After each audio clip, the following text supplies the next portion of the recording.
Hi everyone, Omid here, your cloud guide from MENA Cloud Alliance. This is our Cloud Competitiveness Index 2021 series where we review the cloud markets in the Middle Eastern and North African region. This one's about the Lebanese cloud regulation.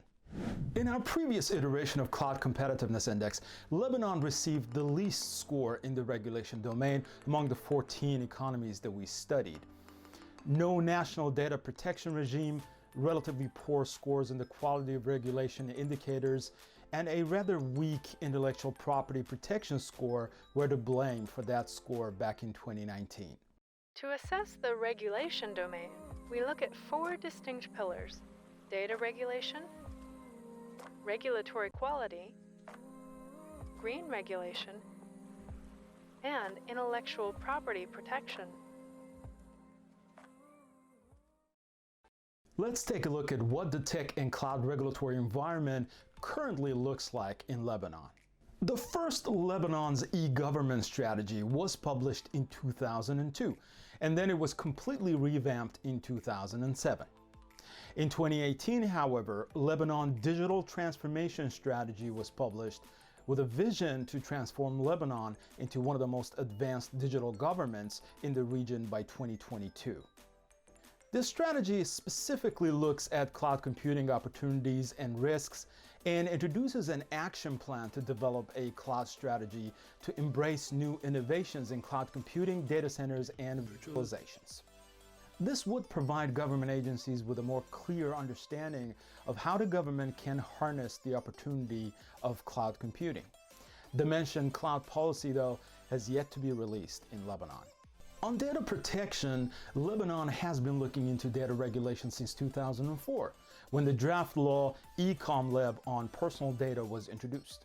In 2018, an updated law called the Electronic Transaction and Personal Data Law No. 81, or the E-Transaction Law, was enacted. Although the new law has been criticized for being somewhat outdated and vague in certain areas, it is nevertheless filling a significant void which previously existed in the country's data regulatory space.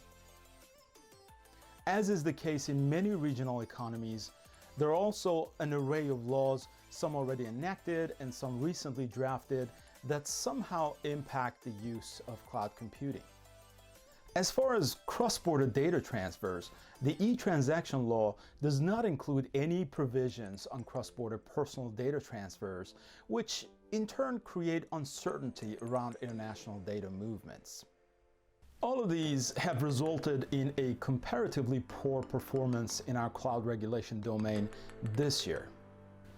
Lebanon's regulatory quality scores have slightly increased from 2019, but as was the case then, these indicators have a lot of room for improvement, especially when it comes to efficiency of legal framework in challenging regulations.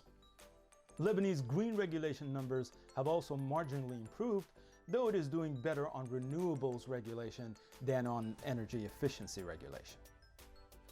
Intellectual property protection in Lebanon, however, has weakened even further compared with its 2019 numbers, which could disincentivize the country's already thriving startups and SMEs to develop new technologies. There are domains where Lebanon scores strongly in our index, such as connectivity or talent for that matter. Regulation, however, is not Lebanon's strongest suit when it comes to its cloud computing market. The introduction of a cloud-first policy addressing the issues of international data movements, establishing an independent data protection authority, and improvements in intellectual property protection laws can drastically elevate Lebanon's standing in our index.